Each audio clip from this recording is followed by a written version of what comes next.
bienvenue à vous dans ce top 7 du mois de septembre. Nous sommes le 2 octobre et nous tournons là tout de suite ce top 7 et nous allons voir ensemble quelles sont les 7 meilleures ventes du magasin. Alors c'est une petite pastille courte et rapide qui permet à certains d'entre vous de voir ce qui fonctionne en magasin et peut-être d'avoir des idées de cadeaux ou d'achats personnels. On sait qu'on a des commentaires sympas sur cette vidéo, donc merci à vous pour tous ces commentaires sur notre top 7. On commence tout de suite et c'est toi qui vas travailler un petit peu. Voilà, le mois de septembre a vu en 7ème position une nouveauté. D'ailleurs, vous verrez que ce top est plein de nouveautés et ça fait très plaisir. Oui, l'extension de route qui rajoute 2 nouveaux peuples ainsi qu'un nouveau plateau recto verso avec des petites subtilités dans chacun de ces plateaux-là. Voilà.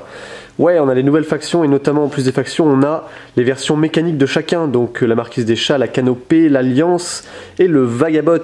Voilà, Route, un jeu asymétrique. Totalement asymétrique de combat dans la forêt où chaque peuple a ses propres objectifs, sa propre manière de jouer. C'est un jeu qui vous plaît beaucoup, c'est une extension qui était très attendue, elle est belle, elle a du succès, elle rentre 7ème dans les meilleures ventes du mois de septembre. En 6ème, une petite boîte qui continue à faire son petit chemin. Coucou, c'est moi, je suis Olé Guacamole. Ce jeu donc édité par le Scorpion Masqué, cette petite trouvaille, cette merveille de jeu de lettres mais qui va prendre votre cerveau à rebours puisqu'il faudra trouver des mots qui n'ont pas les lettres que vous voyez. Évidemment, votre cerveau étant conditionné par les nombreuses parties de petits bacs que vous avez fait étant petit, eh bien vous êtes obligé de penser à voiture parce que vous voyez V et T et vous ne pouvez pas penser à autre chose, mais il faudra penser à autre chose, donc il faudra essayer de dompter votre cerveau et de faire abstraction de ce que vous voyez. C'est vraiment très réussi, c'est toujours un grand succès, on en a encore au magasin parce qu'on y croyait beaucoup et il reste 6ème du top, ça doit faire au moins 3 mois qu'il est dans le top. Oui. En 5ème position, voici une autre nouveauté, The Crew Mission Sous-Marine. Alors le premier The Crew avait cartonné, on se disait alors celui-là que va-t-il apporter? Eh bien c'est une amélioration du The Crew, clairement. Il corrige un petit peu les défauts de répétitivité du premier The Crew. The Crew Mission Sous-Marine va avoir des originalités dans les missions.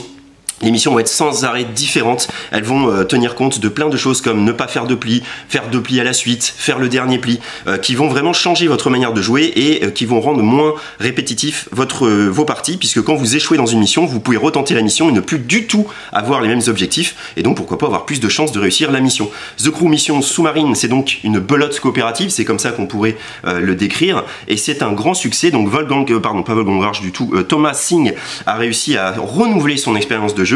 Et vous avez suivi puisque 7, 6, 5, nous sommes 5ème du top. En 4ème position, nous avons Skijo. Il est toujours là, il est toujours aussi pas beau, mais il est toujours aussi efficace, il est toujours aussi demandé.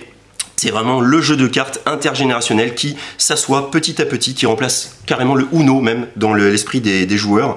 C'est toujours aussi sympathique de jouer au Skijo. Il sera toujours là, je pense, en tout cas pendant très longtemps. 7, 6, 5, 4. On arrive sur le podium et nous sommes fiers de présenter Trek 12 Amazonie. Voilà Lumberjack, Bruno Catala, Corentin Lebras. Vous vous demandiez comment allait être accueilli le Trek 12 Amazonie après le Trek 12 Himalaya. Eh bien, les fans de Trek 12 suivent parce que vous avez fait un boulot remarquable, un boulot de scénarisation, un boulot d'originalité. Vous avez tordu les règles de Trek 12, vous nous avez surpris encore plus dans cette boîte et on pensait pas que c'était possible. Le jeu, moi personnellement je le trouve mieux en tout cas que Trek 12 Himalaya. On a un Trek 12 très tendu dès le début en fait, dès les premières parties avec l'observation des animaux qui sont liés à des numéros qui vont créer des dilemmes. J'utilise ce numéro pour faire aussi cet animal qui me permettra de marquer plus de points. On a vraiment un magnifique roll and write scénarisé avec plein de surprises. C'est excellent Trek 12 Amazonie et il est sur le podium en 3ème position. Oui. En 2ème position, c'est Red Rising qui s'est imposé dans les jeux stratégiques. Évidemment, le jeu buzz énormément.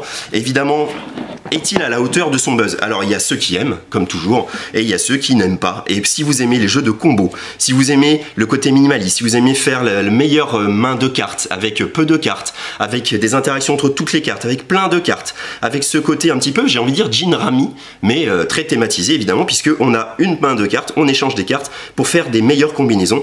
Donc, Red Rising, avec son univers très porté par le roman à succès, a su vous conquérir, évidemment, et il est 2ème. Alors, qui est premier?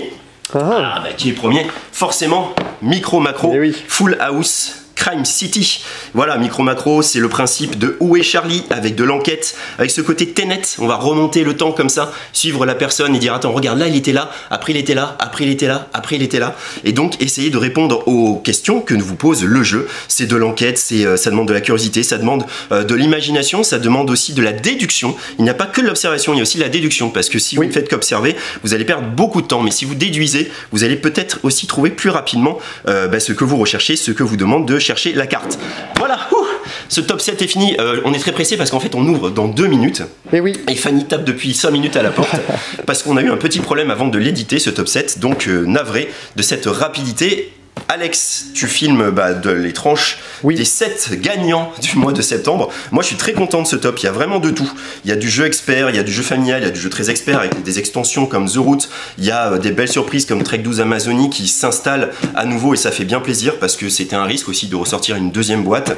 Voilà, c'est vraiment très chouette. Le The Crew Mission Sous-Marine, le Red Rising que personnellement j'adore, mais enfin qu'on est beaucoup à adorer. Oui. Que j'adore jouer à 2 d'ailleurs. C'est un jeu de 2 à 4. Après 5-6, je ne sais pas trop. Je ne le conseillerais pas à 5-6, hormis des joueurs qui sauraient jouer. Voilà, vous avez votre top du mois de septembre. On se retrouve le mois prochain pour faire un top sur le mois d'octobre évidemment. Et d'ici là, à bientôt chez Jeux d'Écart Bordeaux.